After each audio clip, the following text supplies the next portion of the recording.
नमस्कार, मैं अभिराज और आप देख रहे हैं वीके न्यूज। पश्चिम बंगाल में विधानसभा चुनाव को लेकर सियासत गर्मा गई है। वोटरों को रिझाने के लिए राजनीतिक दल हथकंडे अपना रहे हैं। राज्य में दूसरे चरण का मतदान 1 अप्रैल को होगा। इस चरण में सूबे की सबसे चर्चित सीट नंदीग्राम में वोट डाले जाएंगे। इस सीट पर टीएमसी की ओर से मुख्यमंत्री ममता बनर्जी और बीजेपी की तरफ से शुभेंदु अधिकारी आमने सामने होंगे। अब जो खबर सामने आ रही है उनसे ममता बनर्जी की बेचैनी पड़ गई है। कहा जा रहा है कि इस सीट से दीदी हार रही हैं।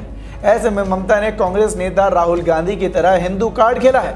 राहुल गांधी ने गुजरात चुनाव के दौरान खुद को शिव भक्त बताया था, फिर जनेऊधारी के रूप में जनता के सामने आए और बाद में खुद को कौल दत्तात्रेय ब्राह्मण तक बता दिया था।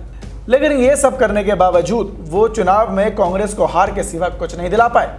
अब जब ममता बनर्जी को यकीन होने लगा है कि नंदीग्राम सीट से वो हारने जा रही हैं, तो वो भी राहुल गांधी की तरह उनके पद चिन्हों पर निकल पड़ी हैं। उन्होंने गोत्र कार्ड खेला है। वैसे तो ममता बनर्जी काफी वक्त से मां माटी मानुष का नारा बुलंद कर रही हैं, लेकिन पहली बार उन्होंने चुनावी रैली में गोत्र का जिक्र कर प्रचार को अलग दिशा देने की कोशिश की है।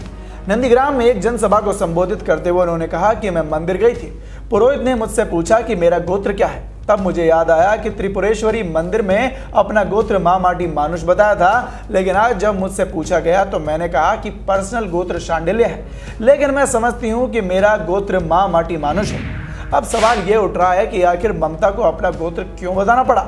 तो जानकारों का मानना है कि ममता जिस नंदीग्राम सीट से चुनाव लड़ रही हैं वो हिंदू बहुल्य सीट है और ममता पर तुष्टीकरण की राजनीति करने के आरोप लगते आ रहे हैं। पिछले 1 साल में जिस तरह से बंगाल में हिंदू धर्म को लेकर ममता बनर्जी और उनके दल टीएमसी की भूमिका रही है, वो अब इस चुनाव में उन पर भारी पड़ने जा रही है। जय श्री राम के नारों पर ममता का भड़कना अब उनके लिए सबक बनने वाला है। ममता पर लगातार मुस्लिम तुष्टीकरण की राजनीति के आरोप लगते आ रहे हैं। ऐसे में ममता को आभास हो गया है कि वो हिंदू जनता उनसे बुरी तरह से नाराज है और चुनाव में उन्हें सबक सिखाने का मन बना चुकी है, तो उन्होंने हिंदू कार्ड खेल दिया। ममता इस नए पैतरे पर केंद्रीय मंत्री गिरिराज सिंह ने निशाना साधा है और उन्होंने कहा है कि रोहिंग्या को वोट के लिए बसाने वाले, दुर्गा काली पूजा रोकने वाले, हिंदुओं को अपमानित करने वाले अब हार के खौफ से गोत्र पर उतर आए हैं। उन्होंने कहा कि शांडिल्य गोत्र सनातन और राष्ट्र के लिए समर्पित है, वोटों के लिए नहीं। गिरिराज सिंह ने सवाल किया कि ममता दीदी, अब तो पता करना होगा कि रोहिंग्या और घुसपैठियों का भी क्या यही गोत्र है, क्या वो भी शांडिल्य है। इसके साथ ही उन्होंने ये भी कहा कि ममता होने वाली हार से डर गई हैं। इस मामले में मध्य प्रदेश के गृह मंत्री नरोत्तम मिश्रा ने ममता बनर्जी को आड़े हाथ लेते हुए कहा कि कुछ लोगों को गोत्र और गंगा जी चुनाव के समय याद आती हैं।